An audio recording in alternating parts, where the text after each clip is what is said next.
Alright, somehow we've arrived at 100 videos. So I thought I'd break out something absolutely insane, and we're going to give it a shot today. We're going to tie the Squatch, the Sasquatch, the Bigfoot, the Yeti, the wood booger, whatever you might call it. This is going to be the Sasquatch. Not many flies that you tie are going to use a surgical glove, but this one will be. We're going to use a glove, and we're going to just cut a tip off of one of the fingers here.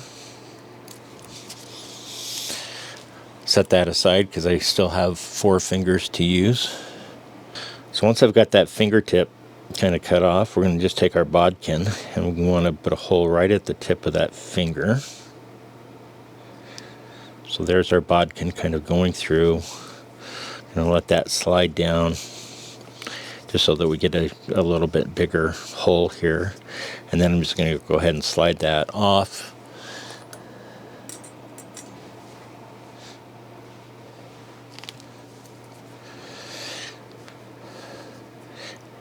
And next we're going to take our bobbin and our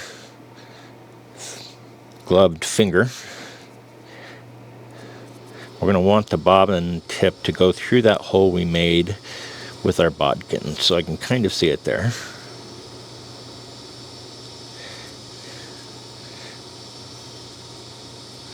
So if we can see it's coming through there now, I'm going to go ahead and slide that fingertip just kind of down, and then I'm just going to use my fingers and pull the thread through. So now I've got my thread, and we're ready to get started with our bizarre surgical glove here on the end.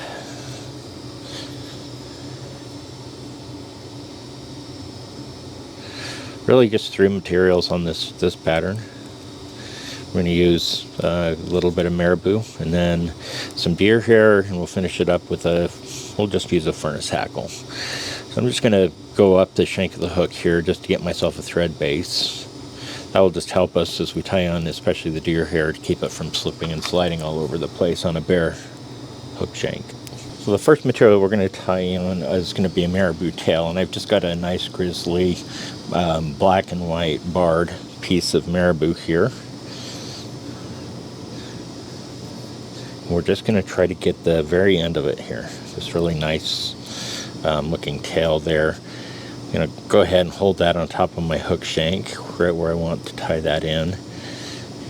We'll just take a kind of a loose wrap that I get a little bit tighter, and then kind of work our way back a little bit just to secure that to the top of a hook shank here.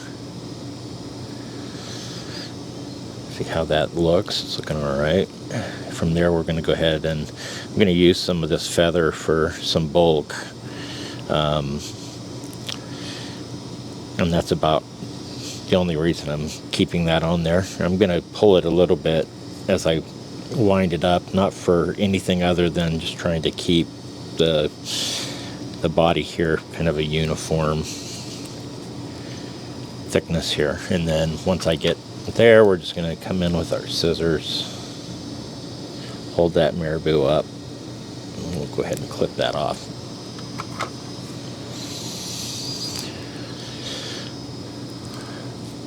So I've left myself plenty of room up there by the eye, and now I'm just going to bring my thread back down, compressing some of that marabou a little bit. I am using a nano silk here. It's a size 10 hook, by the way. Got so interested in talking about Bigfoot that I forgot to talk about the hook I'm using. So it's an extra long dry 10, size 10. Don't ask me why I have a size 10 dry fly hook. I have never fished dry fly in a size 10. Streamers, woolly buggers, but not a dry fly. So this will be interesting. So I've stacked and cleaned up a small bunch of deer hair here, and I'm going to want that to be about half the length of that marabou tail. I'm going to sit that on top of our hook here, rotate our vise a little bit counterclockwise so that the thread jumps back into my fingers more. I'm going to take a loose wrap, and then I will tighten that wrap, pulling upwards. Then I'm going to take another, and notice this is how deer hair works, right? It flares if you're using this deer hair anyway. It's going to flare on you. That's kind of what we anticipated and wanted. So kind of with that deer hair now kind of in place, I'm going to work my thread through some of those fibers. Our goal is to kind of get our thread advanced up here. So I'm going to kind of pull those fibers backwards and try to maneuver my thread a little bit. Got a couple that want to follow along. So I just want to get my thread up to where we're going to pull across and tighten up this bunch of hair. So I want to make sure I still leave myself plenty of space here at the eye. So I'm pretty good with that. We've got our mess going. So our primary goal here is just to get this thread pulled up, or this deer hair pulled up over the shank of our hook. I want it to kind of surround the body that we've created there a little bit. So I'm good with having deer hair on the bottom as well as on the top.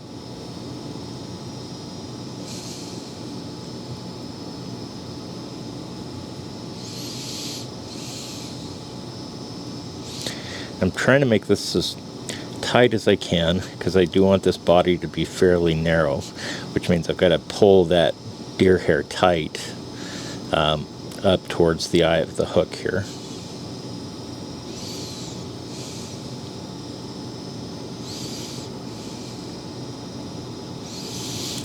I'm going to lose one or two. That's okay. We'll clean that up. So I'm going to get that in place. I'm going to give it a good thread wrap or two just to lock it down. And it's going to flare on us again, which is okay again. Okay, now that we've got our pattern to here, I'm going to cut off that messy end right over the eye of our hook here. So we're going to give it a shot anyway.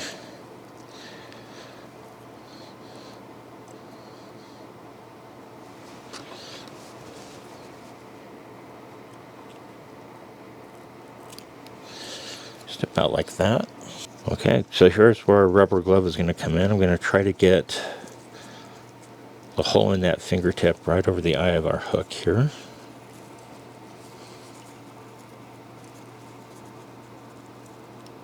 Surprisingly successful. I tie my thread back here. Give myself a little bit of a base to work with, because we're going to put a hackle on here as we finish this pattern up. So with that, I will go in here and we'll give this a shot anyway to cut this rubber glove off. Okay, so I've prepared myself a nice saddle hackle here, a furnace feather furnace hackle.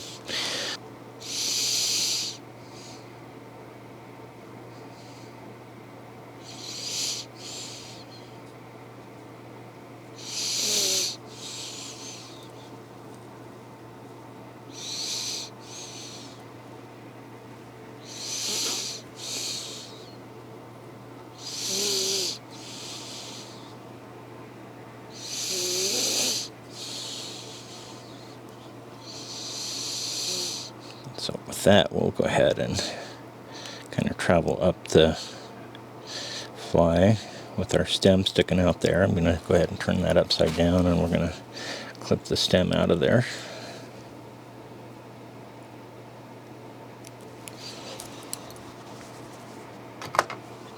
I'll grab our hackle plier.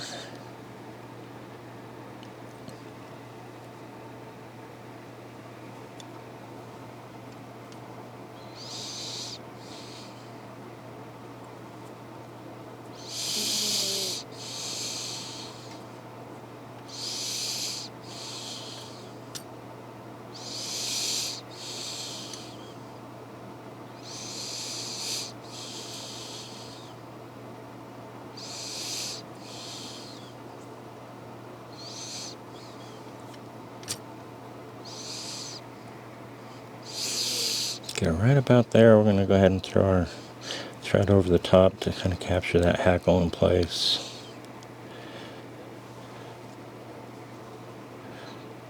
A couple of nice tight securing wraps. I can let that hackle go at this point. I'm going to come in and I want to clip that off pretty close to where the stem is coming in. So now we'll take our whip finisher.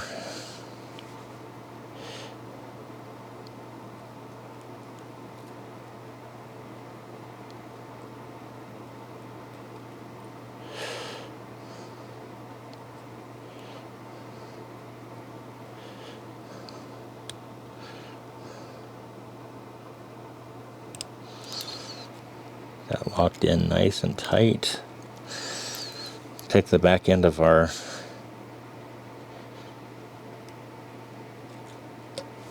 whip finisher to cut that thread off. Got one little straggler at least that has got to go.